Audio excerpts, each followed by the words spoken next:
नमस्कार दोस्तों, आइए यूपीएससी हिंदी साहित्य ऑप्शनल का यह प्रश्न देखते हैं। प्रश्न हमारा दिया है, बूढ़ी काकी की कहानी वृद्धावस्था का मार्मिक अंकन करती है। इस कथन के परिप्रेक्ष्य में बूढ़ी काकी की संवेदना पर प्रकाश डालिए। ठीक है, तो आपको इस साइड और इस साइड नहीं लिखना है।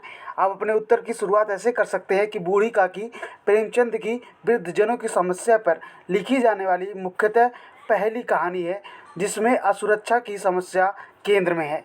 ठीक है, ये प्रेम मंजूषा का एक किताब आता है, उसमें इनका पूरा संकलन है, आप उसको लेकर पढ़ सकते हैं, काफ़ी अच्छा बुक है। ठीक है, और जो यूपीएससी की तैयारी करते हैं उनको हिंदी साहित्य में इसे लेना ही पड़ता है। आप लिख सकते हैं कि बूढ़ी काकी के पात्र लाडली बुद्धिराम रूपा है, जो सुखराम के तिलक पर भोज का आयोजन करती है। पकवानों की खुशबू से बूढ़ी काकी के मन में भूख जोरों से घर कर गई थी। आप उसके पढ़ेंगे, बूढ़ों के प्रति, जो वृद्ध व्यक्ति हैं उनके प्रति आपके अंदर एक संवेदना विकसित होगी। ठीक है, वह 2 बार पकवान बनाने वाली जगह पर जाकर रूपा व बुद्धिराम की लताड़ खाकर वापस आ चुकी होती है। रूपा उसकी जो होती है वो बहू होती है और बुद्धिराम उसका बेटा होता है।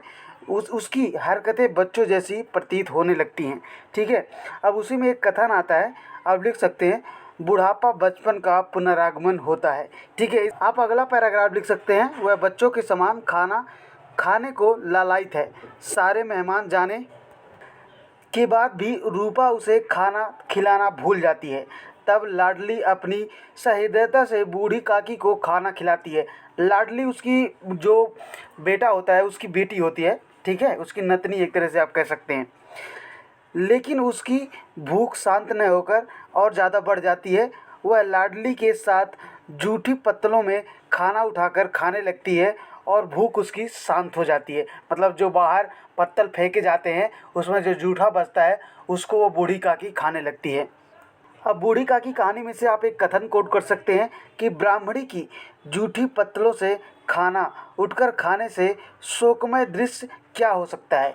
ठीक है, अगला पॉइंट आप लिख सकते हैं कि जब रूपा व बुद्धिराम काकी को पत्तलों से खाना खाते देखते हैं तो उनको अपनी संवेदनहीनता पर घिन आती है। उन्हें एहसास होता है कि जिसकी वजह से वह हर साल 200 रुपये घर में आते हैं, उसे खाने हेतु भोजन भी नसीब नहीं हो रहा। अंततः उनका हृदय परिवर्तन होता है और वे काकी को भरपेट भोजन खिलाते हैं। उसका पुत्र बुद्धिराम और उसकी जो बहू होती है रूपा, वो उसको भरपेट भोजन खिलाते हैं क्योंकि उनका हृदय परिवर्तन हो जाता है ऐसा दृश्य देखकर।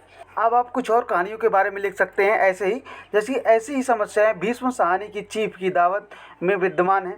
यहाँ पर भी एक बुढ़िया को काफ़ी टॉर्चर किया जाता है, पहले उसके पुत्र के द्वारा, उसके बहू के द्वारा। ठीक है, जहाँ वृद्धों को अप्रस्तुति योग्य मानकर उनको चूका हुआ समझकर उनके साथ अमानवीय व्यवहार किया जाता है।